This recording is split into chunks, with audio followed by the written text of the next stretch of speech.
नमस्कार, आदाब। मैं मोहम्मद कैस अपना विचार के प्लेटफॉर्म पर आप लोगों का बहुत बहुत स्वागत करता हूं।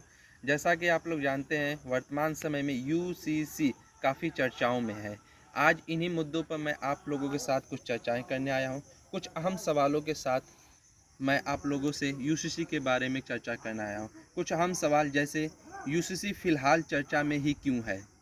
यूसीसी फिलहाल ही चर्चा में क्यों है? यूसीसी क्या है? यूसीसी का विरोध आखिर क्यों हो रहा है? यूसीसी लागू होने के बाद देश का क्या होगा हाल?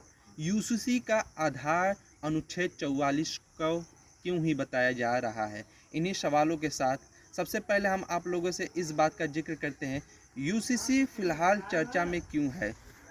जैसा कि आप लोग जानते हैं, कुछ दिनों पहले हमारे प्रधानमंत्री मोदी जी ने मध्य प्रदेश की चुनावी रैली में भाषण दिया और उन्होंने कहा कि जिस प्रकार से एक परिवार में दो सदस्यों के ऊपर अलग अलग कानून नहीं लागू हम कर सकते हैं, ठीक उसी प्रकार से एक देश में भिन्न भिन्न लोगों के लिए भिन्न भिन्न कानून हम कैसे लागू कर सकते हैं। अर्थात एक देश एक कानून होना चाहिए। वहीं से चर्चा और गर्म हुआ।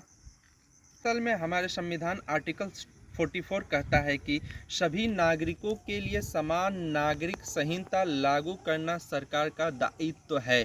इसी आर्टिकल्स को लेकर वर्तमान बीजेपी सरकार यूसीसी को पूरे देश में लागू करने की कोशिश कर रही है।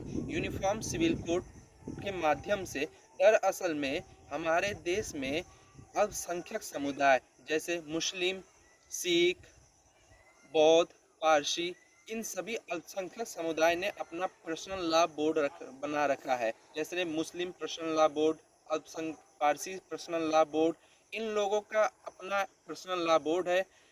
जिस प्रकार से कोई व्यक्ति चोरी, मर्डर, हत्या करता है, वो किसी भी राज्य का रहने वाला हो, उसका किसी भी धर्म से ताल्लुकात हो, वो उसका कहीं भी जन्म हुआ, जन्म के आधार पर, जाति के आधार पर, क्षेत्रवाद के आधार पर, बिना भेदभाव किए आईपीसी के तहत उस पर समान कानून व्यवस्था निर्णय सुनाती है।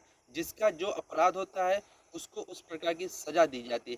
इसमें कोई भेदभाव नहीं किया जाता है। जैसा कि आप जानते हैं, हिंदुस्तान एक ऐसा देश है जहां अनेक प्रकार की जाति, जनजाति, धर्म, भाषा, क्षेत्रवाद पाए जाते हैं। इन भिन्नताओं के बावजूद भी हिंदुस्तान में एकता का एक अपना एक प्रतीक है।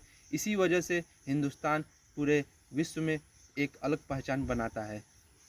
क्या आपको लगता है ऐसे देश में, जिस देश में अनेक प्रकार की जाति पाई जाती है, धर्म पाई जाती है, उसके बावजूद भी हिंदुस्तान की एकता की अपनी एक अलग पहचान है, वैसे देश में क्या यूसीसी लागू होना चाहिए कि नहीं होना चाहिए? अपना विचार कमेंट बॉक्स में ज़रूर लिखें।